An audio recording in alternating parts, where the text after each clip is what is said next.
Hello दोस्तों, स्वागत है आप सभी का। आज हम दशा को लेकर चर्चा करेंगे।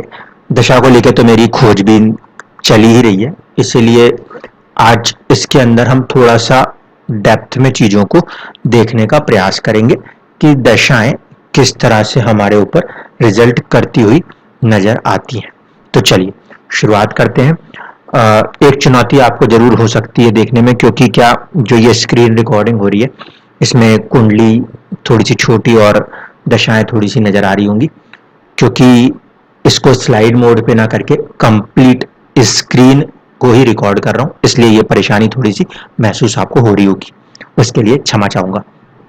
देखिए, किसी भी इंसान की जिंदगी में जब कोई सी भी दशा चल रही हो तो एक लाइन थी जो कि लिखी हुई थी, वो ये कि D60 का चार्ट जो है उसको जिंदगी के हर इवेंट के साथ लगा के देखिएगा, और जो आपके लिए D60 है उसमें आपका एक लॉजिक आता है कि वहां पे हम यूज करते हैं मूला दशा।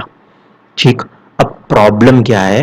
प्रॉब्लम ये है कि D60 का चार्ट यानी कि हमारे लगन कुंडली का 60वां हिस्सा जब हम तोड़ने जाएंगे, हमारा टाइम ऑफ बर्थ जो है वो अगर बहुत एग्जैक्ट नहीं है तो हमारे लिए चुनौती ये खड़ी हो जाएगी कि हमारे ग्रह जो है वो कहीं से कहीं जा सकते हैं, क्योंकि हमारा जो लगन है वो उस कंडीशन में फिक्स नहीं रह पाएगा। तो इसको सॉर्ट आउट करने के लिए हम अपने D60 के चार्ट को लगन के बराबर लेके आते हैं, क्योंकि लगन ऐसी चीज है जो कि 2 घंटे तक एक राशि दिखाता है। ठीक। इस चीज को ध्यान रखें। इसीलिए डिविजनल चार्ट्स जब हायर लेवल पे जा रहे होते हैं वहां पे टाइम ऑफ बर्थ में करेक्शंस और बहुत सारी दिक्कतों का सामना करना पड़ता है। उसको देखते हुए हम कोशिश ये करते हैं कि अपने जो भी चार्ट्स हैं उसको अपने लगन के बराबर ले आए, क्योंकि वो तो फिक्स था जिसके हिसाब से हम चल रहे थे। तो यहाँ पे भी हमने यही किया, D60 की कुंडली को उनके लगन के बराबर लेकर आ गए, और इस समय जो आपको दशा दिखाई दे रही है वो है मूला दशा। अब आज की परिस्थिति अगर हम बात करें तो आज हम चल रहे हैं ऑलमोस्ट 2022 में, तो हम ये आ गए केतु में। केतु की महादशा और केतु की ही अंतरदशा इनके ऊपर है 13 जुलाई 2022 तक। ये कहां से कनेक्ट कर रहे हैं हम? ये हम पास्ट बर्थ कर्मा से कनेक्ट कर रहे हैं। केतु, केतु का मतलब क्या हुआ?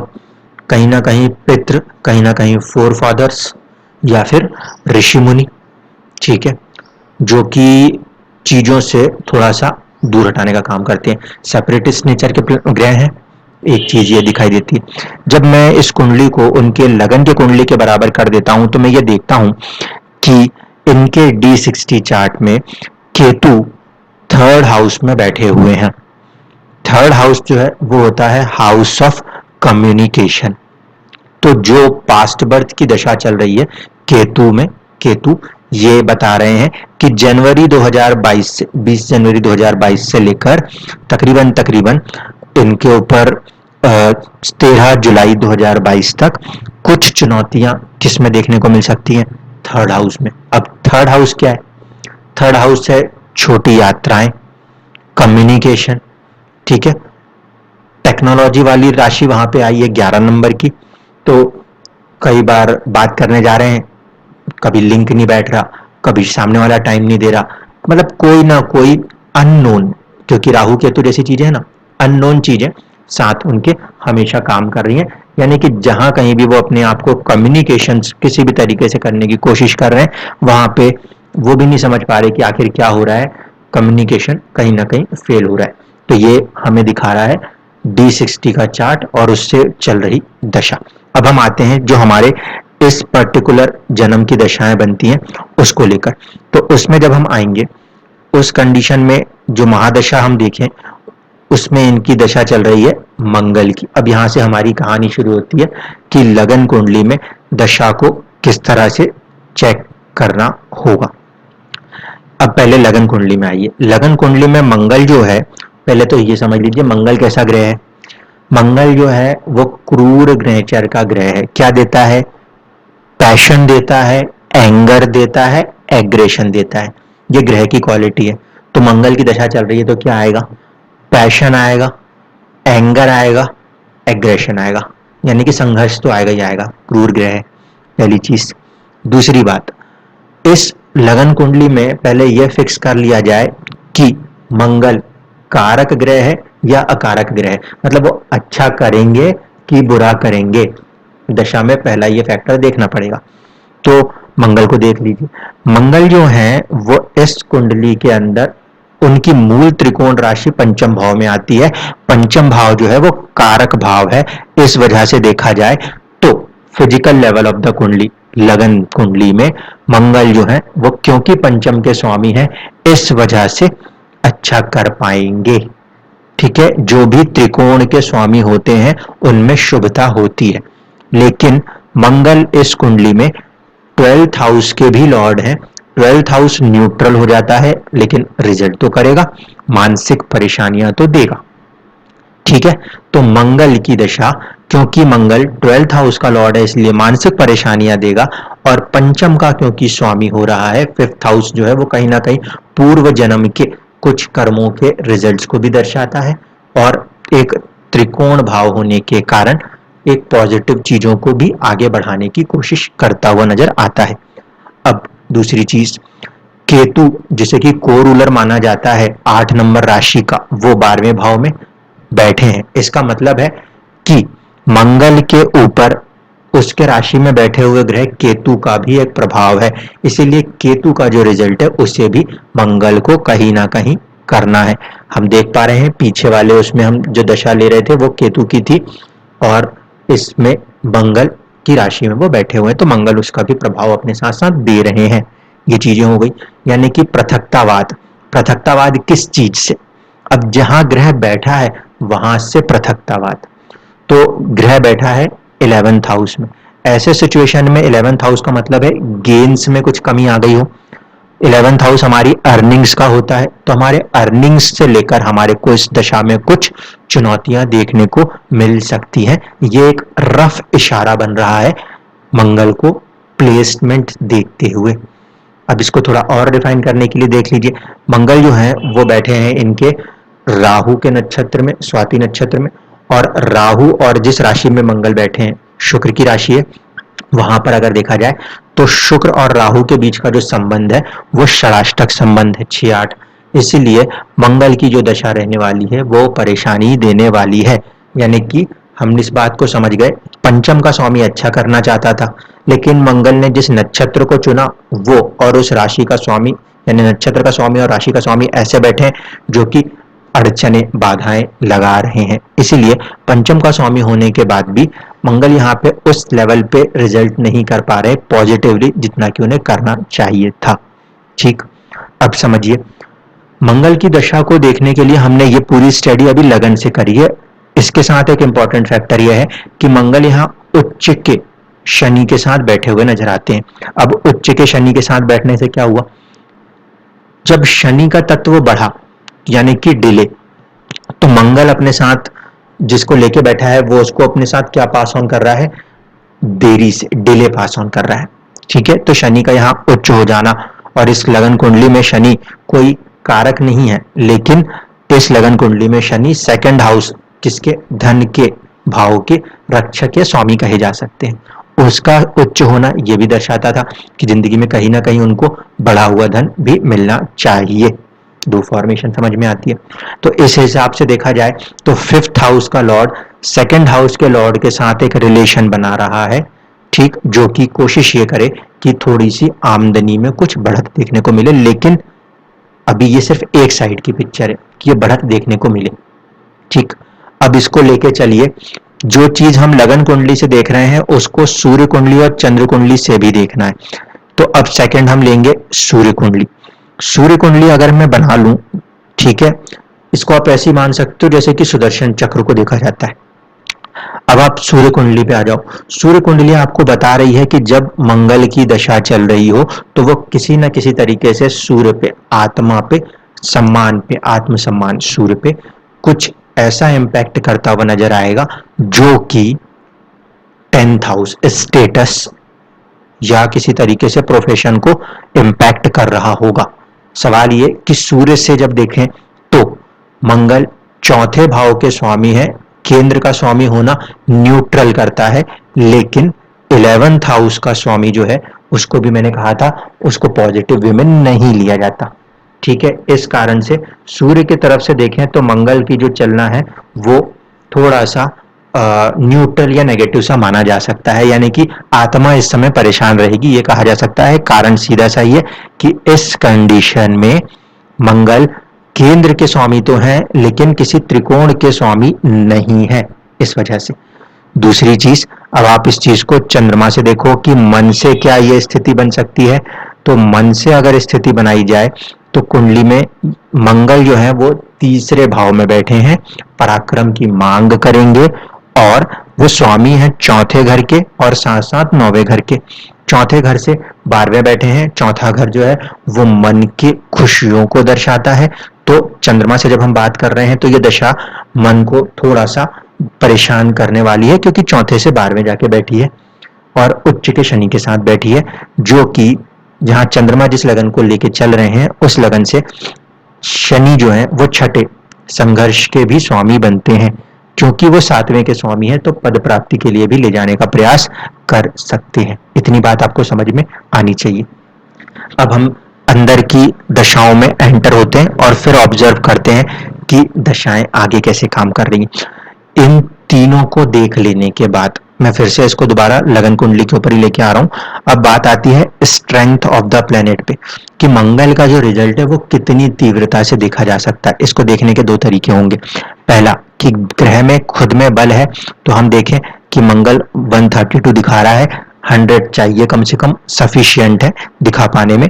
यहाँ पे भी मंगल विमशोपक बल में भी स्ट्रॉन्ग है, 10 से ज्यादा है, अपने रिजल्ट्स को दिखा सकता है। ये चीज यहाँ पे क्लियर हुई। इसके बाद जब हम वापस से आए कि हमारी दशा क्या है, मंगल। अब मंगल को आप नवमांश में भी देख लो, जो इनकी नवमांश की कुंडली बनती है उस कुंडली के हिसाब से अगर देखें तो मंगल उच्च राशिस्थ है, ओरिजिनल नवमांश कुंडली में उच्च राशिस्थ है। इसका मतलब है कि मंगल बलवान है किस्मत से, किस चीज को करने के लिए, अपने रिजल्ट्स को कर पाने के लिए। ये प्लस पॉइंट कहा जा सकता था। ठीक, अब इसमें चीज क्या हो रही है, जो यहाँ पे उच्च के दिख रहे हैं ये राशि परिवर्तन कर लेंगे शनि के साथ, जो कि नीच राशि के शनि है। ठीक, ये जो शनि नीच राशिस्थ दिखाई दे रहे हैं किस्मत में, अब आप समझ सकते हो लगन कुंडली में जो हमें सेकंड हाउस का लॉर्ड उच्च का दिख रहा था वो किस्मत में नीच का है, इसलिए चुनौतियां देता हुआ दिखाई देता है। लेकिन साथ ही साथ परिवर्तन करने के कारण मंगल मूल त्रिकोण में आ जाएंगे और शनि अपने राशि में आ जाएंगे, तो वेल्थ की स्थिति ठीक ठाक हो जाएगी। जितना ज्यादा गेन हमें लगन कुंडली में दिखाई दे रहा था, नवमांश की कुंडली में आने के बाद उस गेन की जो मात्रा है वो थोड़ी सी कम हो गई, क्योंकि ग्रह अभी भी अपने ही अंश नवांश में मौजूद है। ये प्लस पॉइंट कहा जा सकता है।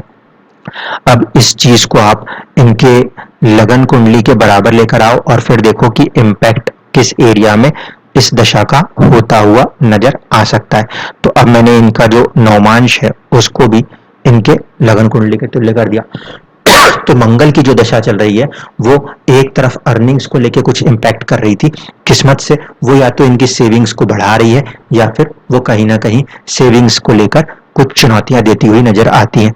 जब हम इसको परिवर्तन कर लेंगे यहाँ से, तो यहाँ पे हम देखेंगे कि शनि आ जाएंगे सेकंड हाउस में, जो कि इस बात को दर्शाने लगेंगे कि कुछ स्ट्रगल रहने वाला है फाइनेंस को लेकर, और मंगल चले जाएंगे पंचम भाव में।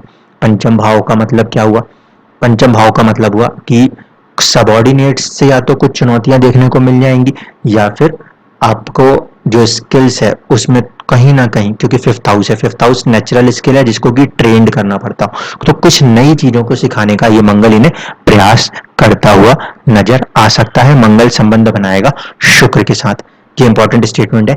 मंगल यहाँ पे शुक्र के साथ एक संबंध बनाता हुआ नजर आता है। इतनी चीजें आपको यहाँ पे समझ में आती हैं। शुक्र क्योंकि धन लक्ष्मी विलासिता को दर्शा रहा है, तो किस्मत कहीं ना कहीं उसकी तरफ लेके जा रही थी। अब बात करें कि फिलहाल क्या सिचुएशन बनी। फिलहाल की सिचुएशन जब हम देखें तो हमें मंगल की महादशा में राहु की अंतरदशा नजर आ गई। अभी देखिए मैंने अभी कहीं पे भी गोचर इस्तेमाल नहीं किया है, ठीक है। अब मैं जाता हूं राहु की दशा में। जब हम राहु की दशा में जाएंगे तो अब राहु को देखिए, राहु क्या है लगन कुंडली में ओरिजिनली 6th हाउस में बैठे हैं, यानी anything related with the profession, 6th house service, उसको लेके कोई ना कोई बात होगी, पहली कंडीशन। अब इसी चीज को आप सूर्य कुंडली से भी देखो कि आत्मा पे वो कहाँ पे प्रभाव कर रहा है, तो ये है फिफ्थ हाउस। फिफ्थ हाउस मतलब क्रिएटिविटी हो गई, ठीक है। कहीं ना कहीं हमारी सोचने का ढंग, हमारी बुद्धि, उसमें राहु क्या तत्व जोड़ रहा है आत्मा से, कहीं ना कहीं जल्दबाजीपना या कहीं ना कहीं एक हेजी थॉट्स को जोड़ रहा है। सेम चीज को उठाइए और चंद्रमा से रीड करिए कि जब ये दशा चलेगी तो चंद्रमा से क्या प्रभाव है। चंद्रमा से हम देख रहे हैं कि ये 10th हाउस ऑफ स्टेटस के ऊपर प्रभाव कर रहा है, और एट द सेम टाइम क्योंकि राहु केतु एक साथ ही माने जाएंगे, तो कहीं ना कहीं मन के अंदर जो है एक प्रभाव अलग देखने को मिलेगा। क्यों? क्योंकि राहु जल रहा है तो राहु केतु एक साथ हम मान रहे हैं। ऐसे परिस्थिति में जो चंद्रमा से 4th हाउस है वो केतु को कनेक्ट करे हुए है, व्याकुलता को कनेक्ट किए हुए है। तो हम ये कह सकते हैं राहु की महादशा लगन कुंडली से तो सर्विस को या एक्सीडेंट की तरफ की कोई चीज को दर्शा रही होगी। मन चंद्रमा जो है वहां से व्याकुलता दिख रही होगी। आत्मा सूर्य से जब हम देख रहे हैं तो वो राहु 5th हाउस यानी हमारे बुद्धि में कुछ अजीब से थॉट्स देता हुआ नजर आ रहा होगा। ठीक, महादशा और अंतरदशा के दोनों प्लैनेट्स को हमने लगन, चंद्र लगन, सूर्य लगन से समझ लिया। अब हम इसको समझेंगे मंगल से। क्यों? क्योंकि महादशा है मंगल की और अंतरदशा है राहु की। अब आप देख लीजिए, मंगल की महादशा में राहु की अंतरदशा, अब क्या होने वाला है इसमें। जो पोजीशन है वो पोजीशन क्या है? षडाष्टक है। षडाष्टक है, इसका मतलब है कि जो काम आज होना चाहिए वो आज नहीं होके लेट होने लगेगा। 6-8 का संबंध है। इस बात से नकारा नहीं जा सकता कि मंगल जो है वो राहु के नक्षत्र में बैठे हुए हैं, इसीलिए मंगल और थोड़ी सी उग्रता और एग्रेशन को भी दर्शाएंगे अपनी दशा के अंदर। एट द सेम टाइम कि उनका नक्षत्र स्वामी होकर राहु उनसे षडाष्टक बैठा है, इसीलिए जो रिजल्ट्स हैं उसको डिले करेगा। 6 और 8 ये रिलेशन जो आ रहा है, इसकी वजह से एंगर, एग्रेशन और कहीं ना कहीं चीजों में देरी आना ये नजर आता है। तो इतनी बात आपको यहां से समझ में आ गई कि महादशा से अंतरदशा को जब हम देखते हैं तो महादशा वाले को भी एक बार लगन बनाते हैं और फिर उसके फैक्टर को देखते हैं कि अंतरदशा के साथ क्या संबंध है। इस चीज को आप चाहो तो आप नवमांश में भी लगा के देख सकते हो। जिस तरीके से हम लगन कुंडली में बना रहे हैं उस तरीके से आप यहाँ पे नवमांश में देख लो कि किस्मत भी उस समय क्या यही बात को दर्शा रही है।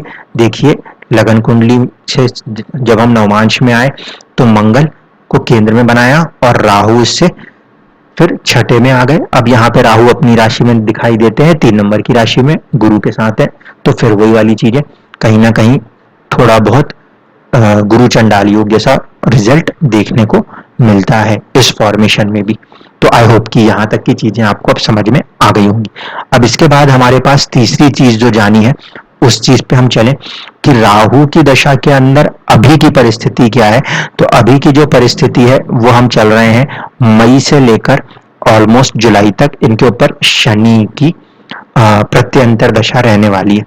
शनि की प्रत्यंतर दशा, अभी भी मैंने कोई महादशा और अंतरदशा में किसी भी तरह के गोचर कुंडली का इस्तेमाल नहीं किया है। ठीक, अब देखिए, जो प्रत्यंतर दशा इनकी बनती है वो शनि की बनती है। शनि जो है वो मंगल के साथ ही बैठे थे, यानी कि अगर हम लगन कुंडली से बात कर रहे थे तो शनि और मंगल एक ही इशारा कर रहे थे कि हम कहीं ना कहीं 11th हाउस गेन से जुड़ा हुआ कुछ कर्म करना चाहते हैं। प्रॉब्लम ये कि शनि जो है वो नवमांश की कुंडली में नीच राशिस्थ हो रहे थे, और नीच राशिस्थ होने के बाद परिवर्तन करके चीजों को संभालने का प्रयास कर रहे थे। इसका मतलब है कि पहले वो ग्रह परेशान कर रहा था और परेशान करने के बाद कुछ समय के बाद जब वो परिवर्तन करके अपने आप को थोड़ा स्टेबल करेगा तो वो कोई रिजल्ट देता हुआ भी नजर आ जाएगा। इतनी बात आपको यहाँ पे समझ में आती है कि किस तरीके से हम इसको इस तरीके में देख रहे हैं कि वो लगन कुंडली में किस तरह बैठा है और नवमांश में उच्च हो रहा है तो जल्दी देता है, नीच हो रहा है तो परेशान करता है, मित्र में बैठा है तो अच्छा है, शत्रु में बैठा है तो चुनौतियां बढ़ा देता है। इसको ध्यान रखना होता है। इसके साथ साथ अब आप इस कॉम्बिनेशन को यहां से देखो, ये सेकंड स्टेज है जहां से हम कंपेयर कर रहे हैं। तो राहु को अगर मैं लगन बना लूं तो आप देखोगे कि शनि फिर से कहां आ गया, 6-8 के संबंध में आ गया। 6-8 के संबंध में आने के कारण यानी कि ये भी कोई इवेंट है जो कि सर्विस से रिलेटेड काम करती हुई नजर आ रही है, लेकिन फिर 6-8 मतलब डिले हो रहा है। ग्रह तीनों किस नेचर के हैं? मंगल एग्रेशन, शनि डिले और राहु अचानक का तत्व। फिर से देख लीजिए, मंगल एंगर और एग्रेशन पैशन, राहु अचानक वाला तत्व और शनि कर्म का कारक ग्रह भी है और साथ ही साथ डिलेस को भी दर्शाने वाला ग्रह है। तो ये चीज यहां तक तो अपने को समझ में आई। अब क्योंकि पूरी बात जो है वो चल रही थी D10 के लिए, प्रोफेशन के लिए, तो अब फटाफट से प्रोफेशन में आके भी इन बातों को देख लेते हैं। प्रोफेशन की कुंडली को अगर हम उसी लगन कुंडली से ले लें जहां से कि वो बना था दशमांश, तो ये सिचुएशन है। इस सिचुएशन में जब मंगल की दशा चले तो मंगल और केतु का यहाँ पे भी संबंध था। ये भाग्य भाव में उच्च राशि स्थित हो रहे थे, यहाँ पे कोई भी हाउस एक्सचेंज नहीं था। इसका मतलब कि दशमांश की कुंडली दर्शा रही थी कि मंगल की दशा चलेगी तो किस्मत में कुछ ना कुछ होने वाला है, कुछ ना कुछ किस्मत में होने वाला है। अब किस तरह से होगा? क्योंकि यहाँ पे मंगल जो है ये मारक है, 7th हाउस का लॉर्ड है और 12th हाउस का लॉर्ड है, इसीलिए नौकरी के अंत होने का एक खतरा किस्मत से यहाँ बनता है। और दूसरे साथ साथ उसको केतु अपने पास लिए बैठा है। ठीक है, मैंने आपसे कभी कहा भी था कि मान लीजिए मंगल और केतु साथ में आ जाए तो जिस राशि में उनका संबंध बनता हो उसमें बल बन जाएगा। तो संबंध से बल किसको मिल रहा है? 1 नंबर की राशि को। 1 नंबर की राशि के स्वामी होते हैं मंगल और वहां पे केतु का नक्षत्र आता है। तो स्ट्रेस और टेंशन बढ़ गई, ठीक है, इस दशाओं में।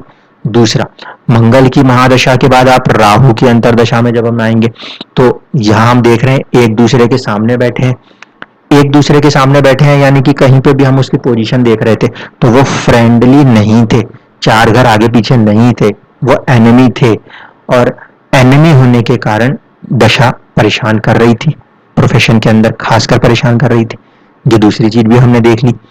तीसरी कंडीशन को देखिए कि इसमें जब शनि का पीरियड आ रहा है तो शनि का पीरियड, क्योंकि दशमांश की कुंडली में वो शनि आपके लगन के ऊपर बैठा है तो वो कोई काम होता हुआ दिखा भी रहा है।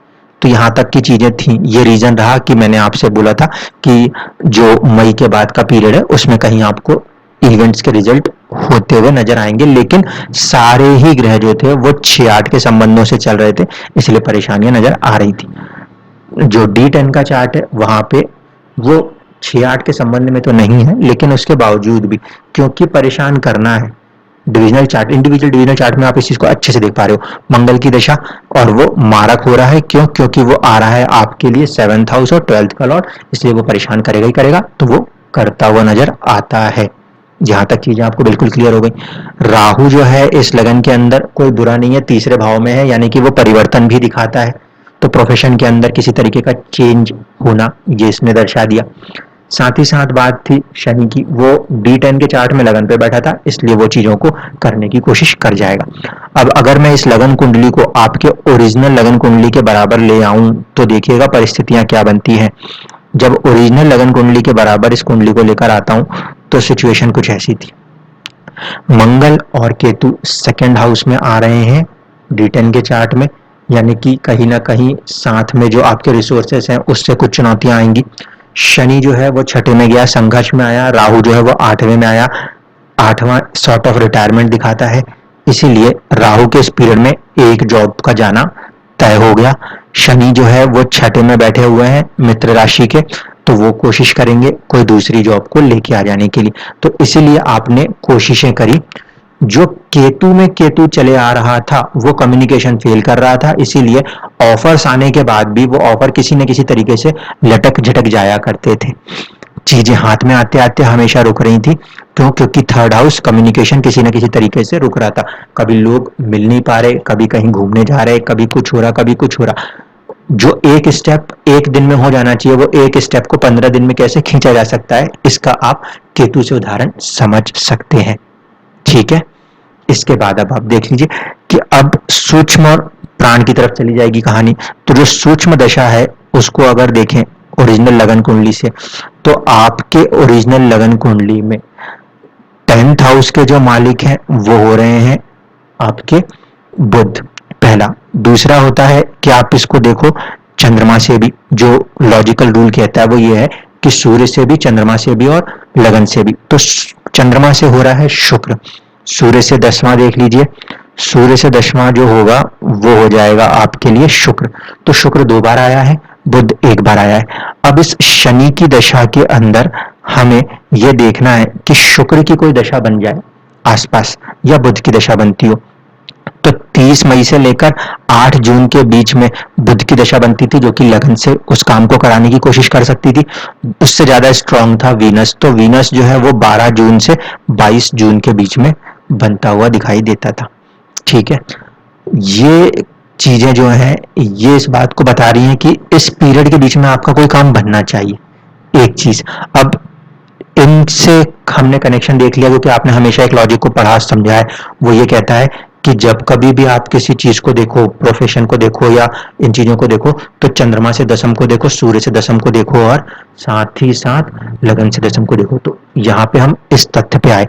अब हम क्योंकि सूक्ष्म पर आ चुके हैं, तो यहाँ पे अब हमें प्राण दशा की जरूरत नहीं है। हम क्या करेंगे, सूक्ष्म में आने के बाद गोचर को लगाएंगे। क्या गोचर इसको सपोर्ट कर रहा है या नहीं कर रहा।